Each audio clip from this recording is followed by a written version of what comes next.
Hello guys, good morning. Today is the Friday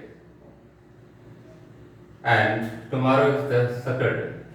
So Friday and Saturday is the day for 11th class and to provide videos and PDF for the 11th class biology students. Okay? So today we will discuss the next video of the biological classification, that is the kingdom system of classification. You know that kingdom is the highest category of the hierarchical category. In the previous video, we have discussed 7 taxonomic categories, 7 groups, which are ascending orders or descending orders.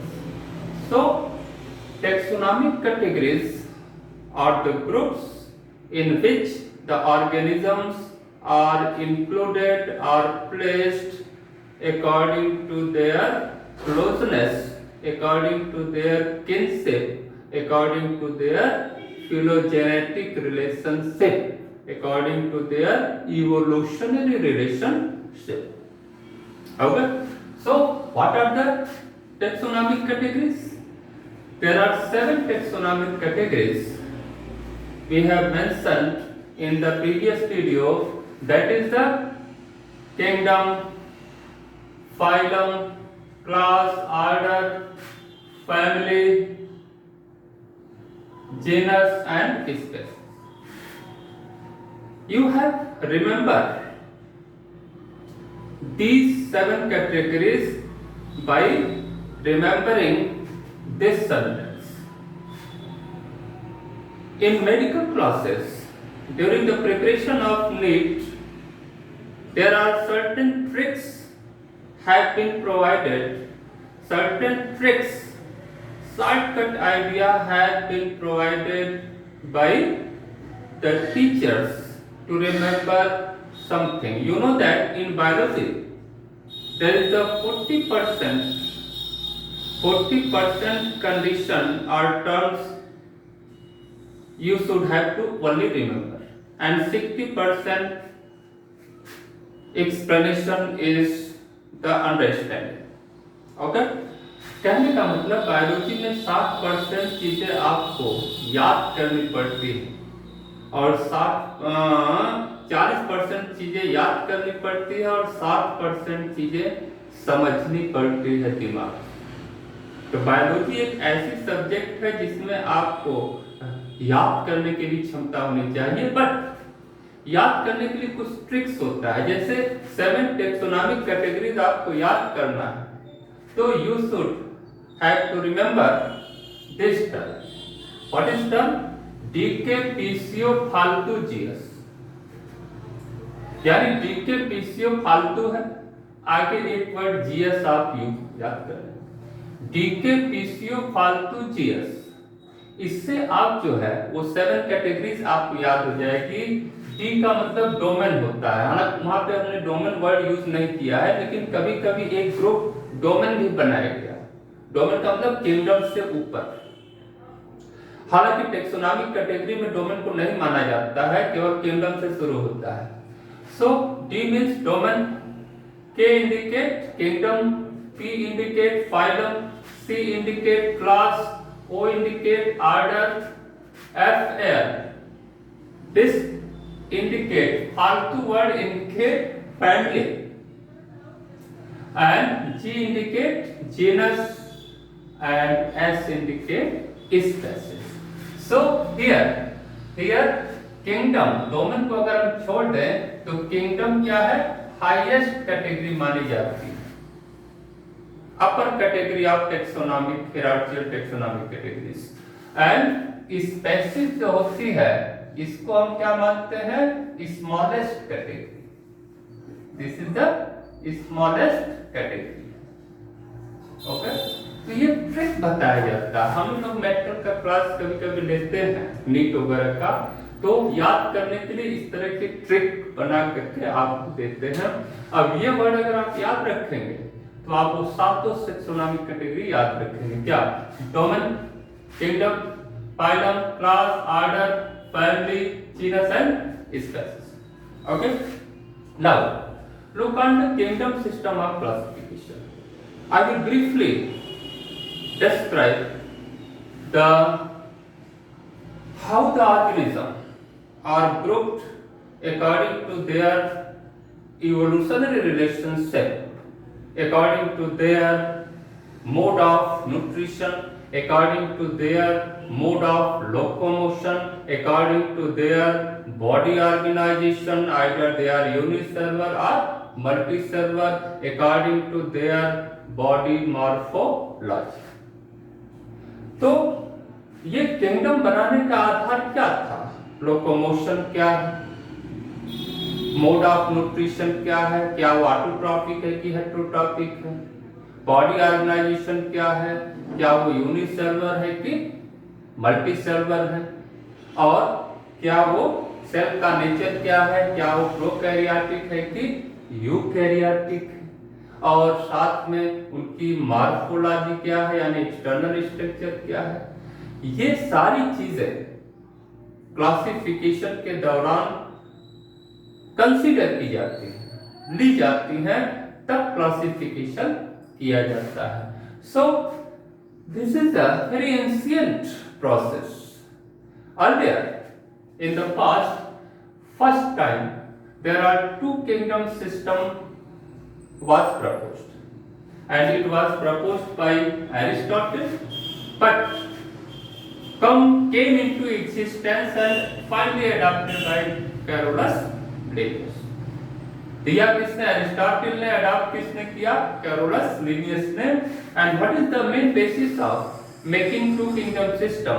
That is the mode of nutrition. Mode of nutrition, basically, and mode of locomotion. ये दो आधार रखा गया, तो दो kingdom बनाया गया clear cut. Animalia which include all animals, Plantae which include all the plants. Animalia क्या है? एनिमल्स क्या है? हेटेरोट्रॉपिक है, प्लांट्स क्या है? ऑटोट्रॉपिक है। ओके, बट इसमें ये क्लियर नहीं किया गया। अच्छा, दूसरी चीज, प्लांट्स क्या है? फिक्स होते हैं एक जगह, लोकोमोशन नहीं करते हैं, मूवमेंट नहीं करते हैं, लेकिन एनिमल क्या है? मूवमेंट करता है। तो लोकोमोशन के आधार पर और न्यूट्रिशन के आधार पर दो किंगडम ये बनाया गया था। But there are a lot of drawbacks, a lot of demerits have been created in these two systems, and after then the three kingdom system came in the light. तीसरा तीन kingdom system आया जिसको propose किया Ernest हैक्कल ने, और उन्होंने क्या किया कि प्रोटिस्टा एक नया किंगडम बना दिया। और प्रोटिस्टा टर्म भी किसने दिया था? प्रोटिस्टा टर्म भी दिया था हैक्कल ने दिया। और इन्होंने किंगडम भी बनाया नया एक प्रोटिस्टा, जिसमें उन्होंने क्या किया कि सभी यूकैरियोटिक यूनिसेलुलर एनिमल को रख दिया, क्योंकि ये दो किंगडम सिस्टम में ये क्लियर नहीं था कि दोनों में यूनिसेलुलर और मल्टीसेलुलर जो ऑर्गेनिज्म है, या प्रोकैरियोट या यूकैरियोट ऑर्गेनिज्म है, सब एक में रख दिए गए, उनको अलग नहीं किया गया था। So after that four kingdom system, and this kingdom system was proposed by great taxonomist, that is the Copeland. Okay, इन्होंने एनिमलिया, प्लांटी, प्रोटिस्टा के अलावा एक नया किंगडम बनाया जिसको मोनेरा कहते। इन्होंने क्या किया कि क्लियर कट किया यूनिसेलुलर ऑर्गेनिज्म और multicellular organism, prokaryotic organism and eukaryotic organism को अलग रख दिया। और मोनेरा में इन्होंने किसको रखा? प्रोकैरियोटिक यूनिसेलुलर ऑर्गेनिज्म को। इसमें बैक्टीरिया आता है, माइकोप्लाज्मा आता है, साइनोबैक्टीरिया आता है, रिकेट्सियास आता है, ये सब जो है इसमें आते हैं। फिर इसके बाद चौथा जो मोस्ट एक्सेप्टेड किंगडम सिस्टम था, जो आज भी एक्सेप्ट किया जाता है और यही आपको पढ़ना पड़ता है, that is the 5 kingdom system which is proposed by R.H. Whittaker. R.H. Whittaker, and today this kingdom system is mostly accepted in the world, everywhere in the biological classification. And Whittaker proposed 5 kingdom system, and he also proposed a separate kingdom for all the fungi, and that kingdom is called fungi. So Monera, Protista, fungi, Plantae and Animalia. Okay, and last में एक और kingdom system दिया गया था, इसको कहते हैं 6 kingdom system. यानी इसको दिया था वूज और कैंडल ने दिया था। हालांकि ये आजकल मान्य नहीं है, not accepted, but it is very important to differentiate the kingdom Monera. इन्होंने क्या किया कि मोनेरा में, क्योंकि मोनेरा में बहुत स्पेशलिस्ट यूनिसेलुलर प्रोकैरियोटिक ऑर्गेनिज्म आते हैं, that is the bacteria, and bacteria is the very large group, and different varieties, various strains of bacteria are present in the nature. So इन्होंने on the basis of the cellular structure and the chemical composition of the cell wall and plasma membrane, इसके आधार पर इन्होंने bacteria को 2 category में बांट दिया, Archie bacteria and you bacteria. Archie bacteria means primitive bacteria, primitive earlier bacteria which are very crucial bacteria, and they have a special characteristic feature because archaebacteria are those bacteria which are lived in every harsh condition, कठिन परिस्थितियों में भी जिंदा रहते हैं, क्योंकि इनके cell wall और प्लाज्मा मेम्ब्रेन का कंपोजिशन बिल्कुल अलग होता है किससे, यू बैक्टीरिया से। और ये यू बैक्टीरिया क्या है, ये मॉडर्न बैक्टीरिया कहलाते हैं जो आपके आसपास पाए जाते हैं। ओके, बट तो वूज और कैंडिल ने क्या किया कि मोनेरा किंगडम्स को 2 किंगडम में अलग से बांट दिया, आर्की बैक्टीरिया, यू बैक्टीरिया, और इस तरह से 6 किंगडम हो गए। क्या, Archie bacteria, you bacteria, protista, fungi, Plantae and Animalia. But nowadays 5 kingdom system is mostly accepted throughout the world, पूरे संसार में, और आज भी ये पढ़ा जाता है। तो मोनेरा, अब what are the animals are included? Monera, in the kingdom Monera we include all the prokaryotic and unicellular organism like that of bacteria, cyanobacteria, mycoplasma, rickettsias, actinomycetes, all these are the included in Monera. Second is the Protista. ये जो बनाया गया है according to the phylogenetic relationship, according to the evolutionary relationship, Monera सबसे पहले आया, उसके बाद कौन आया, प्रोटिस्टा, फिर इसी से मॉडिफाई होकर फंजाई का एवोल्यूशन हुआ, फिर प्लांट्स, फिर एनिमलिया।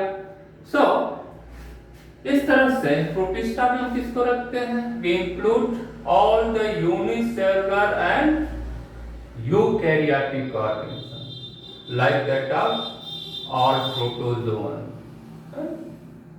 डाइनोफ्लैजेलेट, डाइएटम्स, फ्लाई मोल्ड्स, सब कुछ आपके नोट्स में इंडिकेट हमने किया है, बाद में एक करके समझाएंगे हम। Fungi, because fungus has a special character, they are heterotrophic, parasitic, pathogenic, saprophytic, and their body organization is also very different from other groups of animals. So all the fungi are included finally in the separate kingdom that is called fungi. And Plantae and Animalia, these two kingdoms already proposed by Aristotle. In Plantae, all the eukaryotic multicellular organisms. Fungi में भी किसको रखा गया? सभी fungi को जो eukaryotic हो और multi cellular. Eukaryotic unicellular fungi को किस में रखा गया था? प्रोटिस्टा में रखा गया था, जैसे कि ईस्ट वगैरह। हो गया? प्लांटी में सभी ऐसे प्लांट्स रखे गए हैं जो यूकैरियोटिक हो और मल्टी सेलुलर हो, बहुकोषीय हो। एनिमलिया में ऐसे सारे एनिमल्स रखे गए हैं जो यूकैरियोटिक हो और मल्टी सेलुलर हो। तो प्रोटोजोआ क्या होगा? एनिमलिया से निकाल दिया जाता है, क्योंकि प्रोटोजोआ में यूनिसेलुलर और यूकैरियोटिक एनिमल आते हैं। तो प्रोटोजोआ को निकाल करके किसमें रख दिया गया? प्रोटिस्टा। ठीक है, तो एनिमलिया कहाँ शुरू होता है? पोरीफेरा से। पोरीफेरा सिलेंट्रेटा से लेकर के कार्डेटा तक के एनिमल इसमें जो है आते हैं। ओके, सो इस तरह से in this way we have seen that the different kinds of kingdom system, और ये सारे kingdom system, हालांकि आपके नोट्स में किताब में केवल 2 सिस्टम दिए गए हैं, 2 किंगडम सिस्टम और 5 किंगडम सिस्टम, बट आपके नीट में मेडिकल वगैरह में ये सारे किंगडम सिस्टम पढ़ाए जाते हैं। तो इस तरह से क्लियर कट बायोलॉजिकल क्लासिफिकेशन दिया गया by the different kinds of kingdom system, among which 5 kingdom system is most accepted throughout the world. Okay, thank you.